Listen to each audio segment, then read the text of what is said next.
Hi, my name is Kings Elliot, and I'm hanging out with Rob on Front Row Live.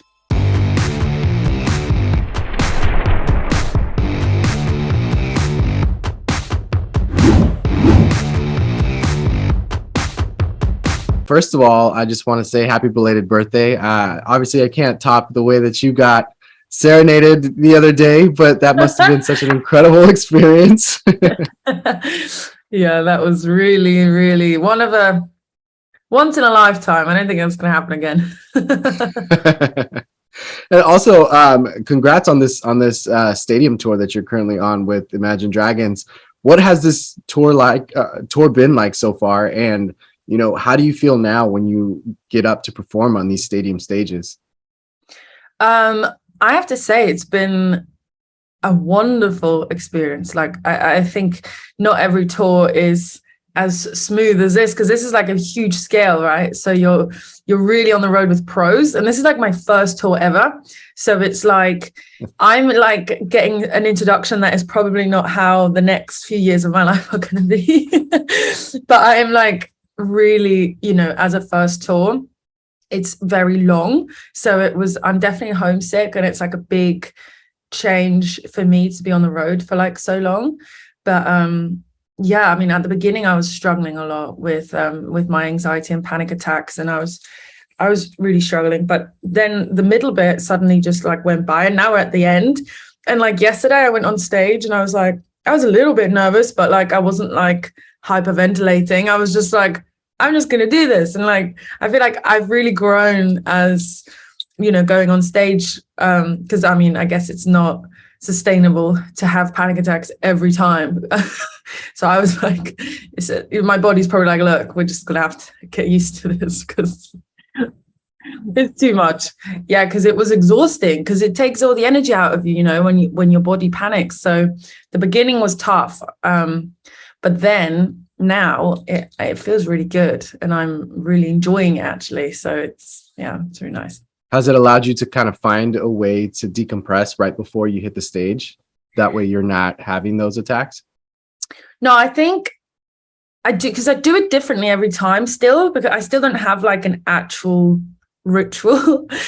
And some days I'm a bit more frazzled and a bit more nervous. But I mean, often I will just go. I mean, I think the common thing that I've now been doing is just like, obviously I don't eat beforehand, so everyone's going to catering, and I just go into my room and I put a show on my laptop and I try and watch that to distract myself. That's like all I do. And then and all my friends are asleep in Europe, right? So I can't even like call anyone or anything. So it's very so I've just had to get used to being like, okay, it's just me and my thoughts and whatever's on Netflix. So that's kind of what I do now. It's not very romantic. I can see how that's difficult, especially like it's your first tour ever. So like that first time kind of being away from home for such a long time, and you're basically, you're in with a big team, but you're basically by yourself most of the time. So because you're experiencing this, like, do you feel like it's kind of impacted the way that you write or think about your music now, because you're going through these emotions and going through these experiences? Oh, 100%. I think there's going to be lots of things that I'm going to want to write about, and lots of new emotions and experiences. And singing the songs live every night, I also have different ideas what I want to write, because I think of how I'm going to sing it to an audience. It sounds stupid, but I didn't really think of that before, because I haven't really played that many shows. So I was just writing and recording and listening on my headphones and not thinking about singing it to people.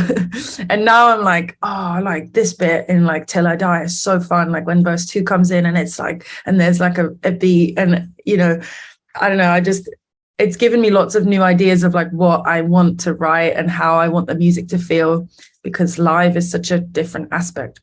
And I mean, I put my first song out so I mean, I was not thinking about live, it was just like, so yeah, it definitely is going to change and shape how the next few songs are going to come out. What about like even performing these songs that you've released so far? Like you mentioned Till I Die, but like this upcoming EP, like have you noticed that you're kind of changing the way that you are performing it because of this experience with the live show? And it's not even just a live show, it's a stadium live show, so like it's I don't know, there's like more room for like the sing-alongs and everything else that goes along with it.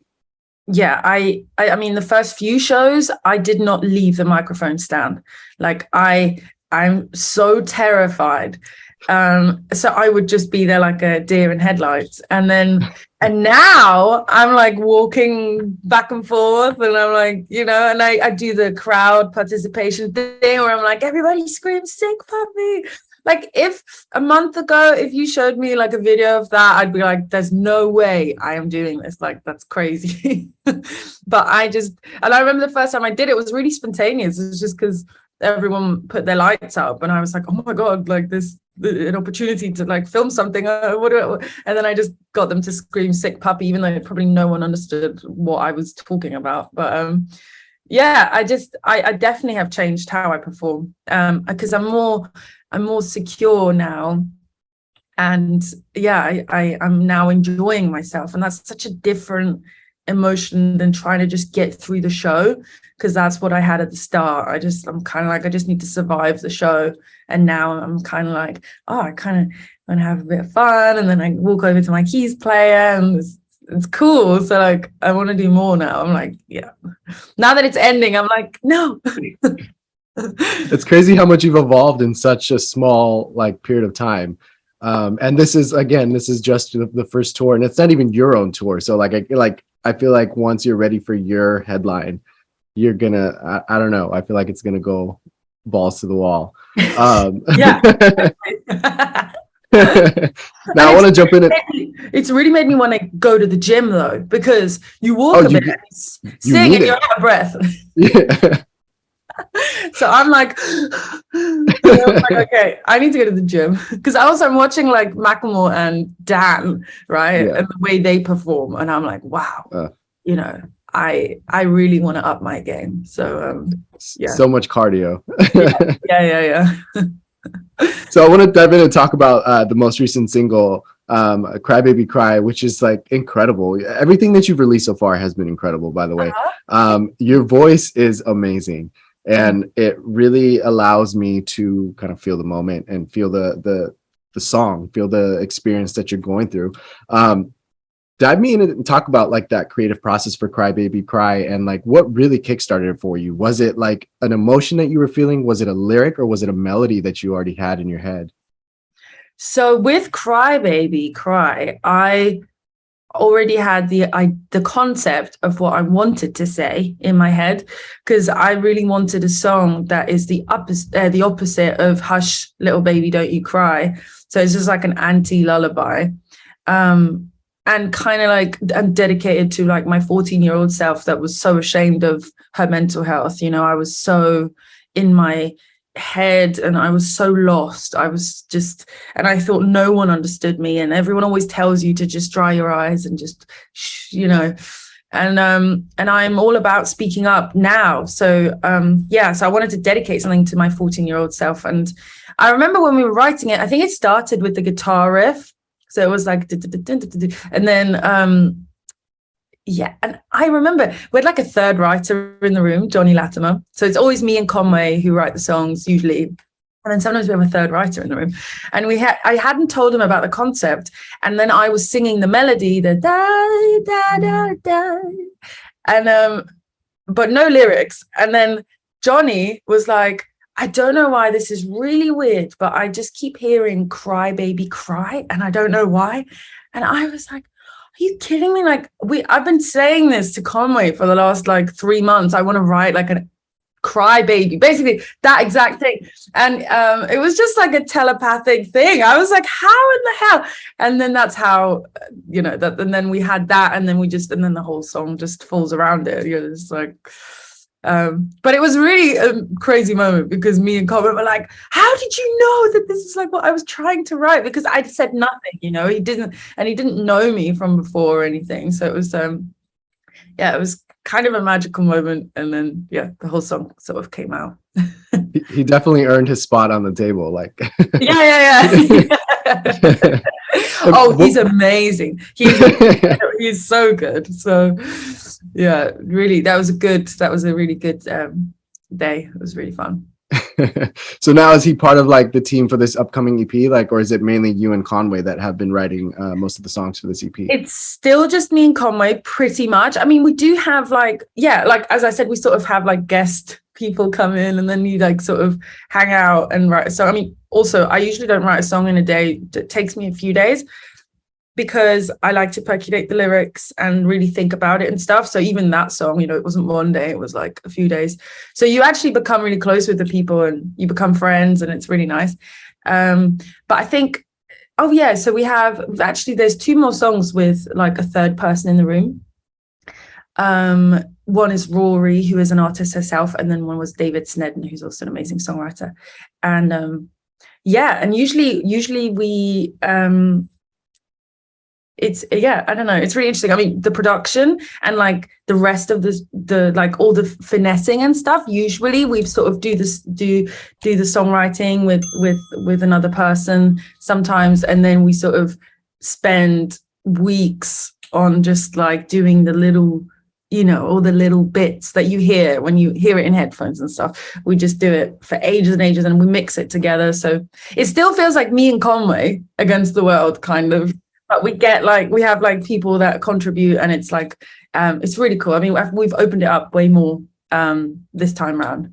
So it was nice. Yeah. So 2 songs are just me and Conway, and then 3 of them have like a third person. Nice. And this EP as a whole, Bored of the Circus, vocally, like how did you go about as far as your vocals? Just because like for example, like Crybaby Cry, or even Till I Die, you give us this like super soft kind of like vocal tone that I feel, because of the lyrics and because of the topic, it must be hard to control your voice. So how did you go about as far as like controlling your voice throughout these songs? And how do you feel that you challenge yourself vocally on this EP as a whole? To me, like singing softly is much, that's like that's just what comes naturally. And it's much easier. That's like to convey my emotion. So that's how I show emotion, I think. Because it's very closed mic. So like the mic is really close and you hear everything, every mouth noise. So we usually have to like edit like the mouth noises out and stuff. And you just sort of, and it's really like, that's my natural way to get into my feelings. It's just to sing it really quietly and emotionally. And that's like my favorite thing to do.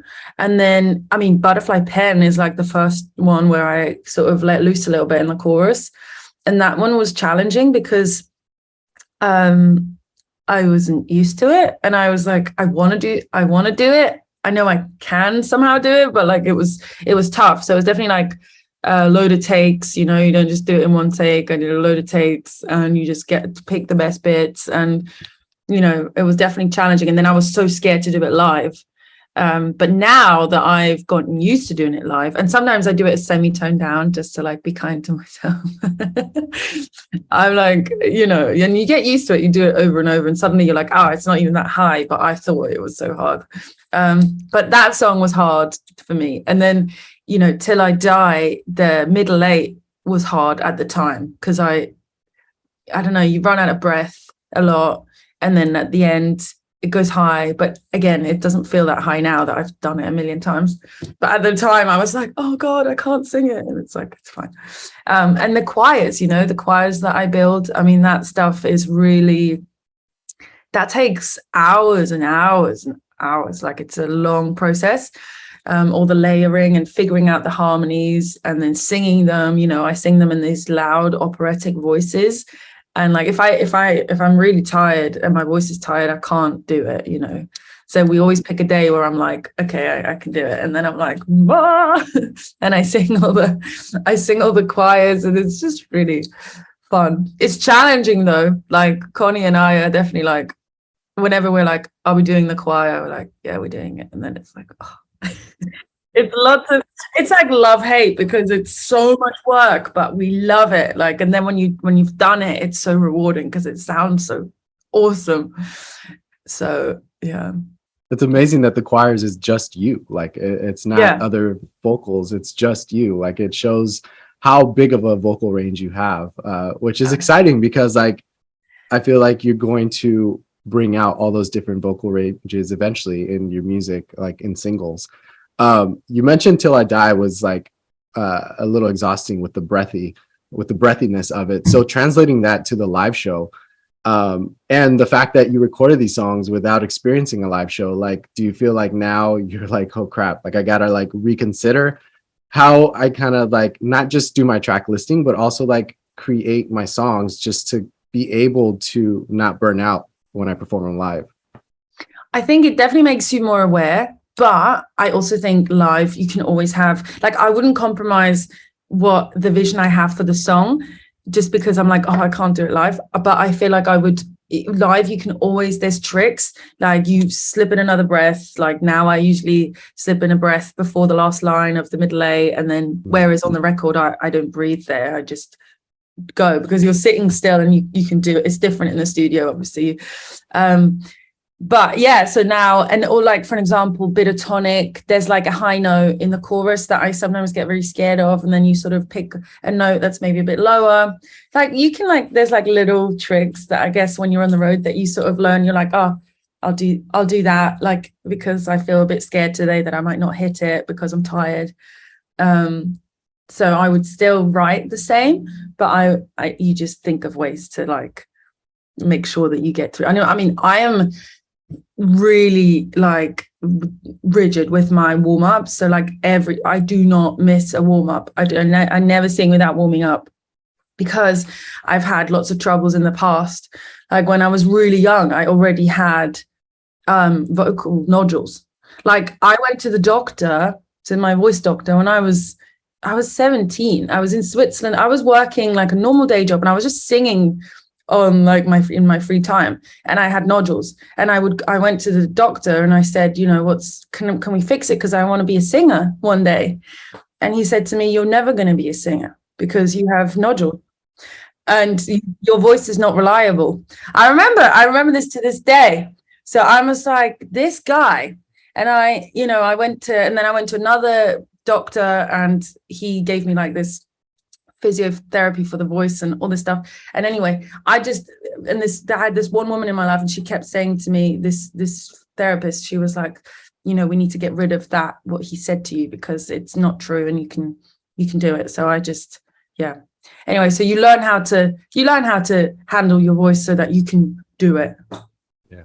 Damn. That was a long-winded to hear something like that. Yeah, that was a long-winded answer. I'm sorry, but yeah, like that was really like that was a big thing. I remember crying for days because I was like, it's my dream, and this person was just like, you're never gonna be a singer. I was like, oh, that's horrible. That's horrible. What a miserable like time or experience. Yeah, and it teaches you. No one can tell you what you can do. No one. Yeah. And that is so like, and I really stand by that, because so many people have told me that I can't. And no one could tell. You just have to keep pushing.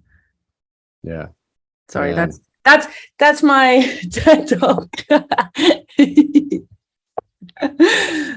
Like, as far as like you like opening up to your audience, because you have been very vulnerable to your audience from the beginning, talking about mental health or talking about like just difficult times that not everybody could really express. Has that been something that just was natural for you to do, or was that something just like sometimes you get scared with the high vocals? Is that something that like you had to learn to do and be comfortable with doing? Like, did Conway have any kind of impact on that? Oh, well, it wasn't natural for me to speak about to speak about it, yes, with my closest people, but to share it publicly, my mental health was definitely not a natural thing, and I was very scared. But I always, and that's another thing, you know, I always wrote sad songs because that's what naturally I have to and want to do, to sort of cope. And I was always told that you can't just sing sad songs. And when I met Conway, he was the very, you know, and then every time I tried to sort of work with a producer, you know, at the start, people want to put you in a box, they want to put like a beat, and they're trying to, and I'm like, but that's not what I want to write. And you're just like, oh. And Conway was like one of the first people I actually wrote a song from scratch with. Like, I hadn't really written with anyone else from scratch before. And he and I just aligned. Like, we were just like, we just have this, I can't explain it, but and I didn't realize how lucky I was, because I didn't realize how rare that is, that you find someone that you just gel with like that, creatively.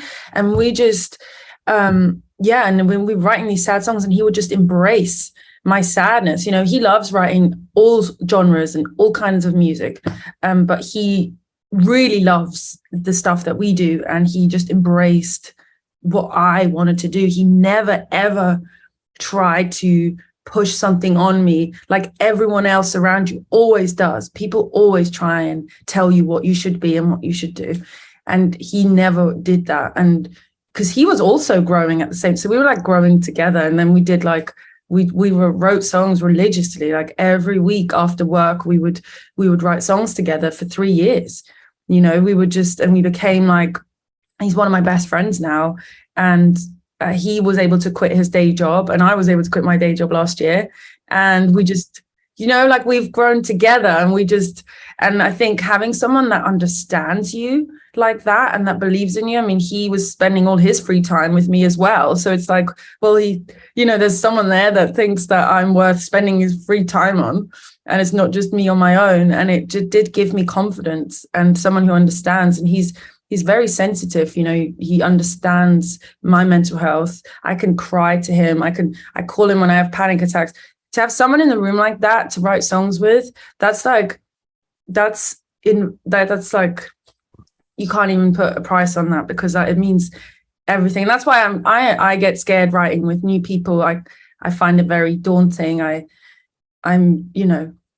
just find it very hard. I like to be with the people I know that they understand me, and that I don't have to put on a front or like explain much, like why that I'm how I am. And I don't know. So yeah, long-winded answer. He is big part of this thing, and he will always be part of it. Like, he is my ride or die, basically. So we do everything together. So that's such a perfect team, and I'm looking forward to like watching the two of you evolve and grow in this music industry. I'm super excited for you, Kings Elliot, and I'm super excited that I got introduced to you.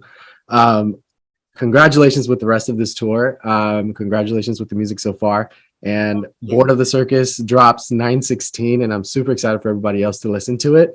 So if you haven't checked out Kings Elliot, please head over to her Spotify and check out all her tracks. Thank you so much for taking the time to hang out with me, and I cannot wait for a headline tour from you. thank you, Rob. Me too. I'm excited.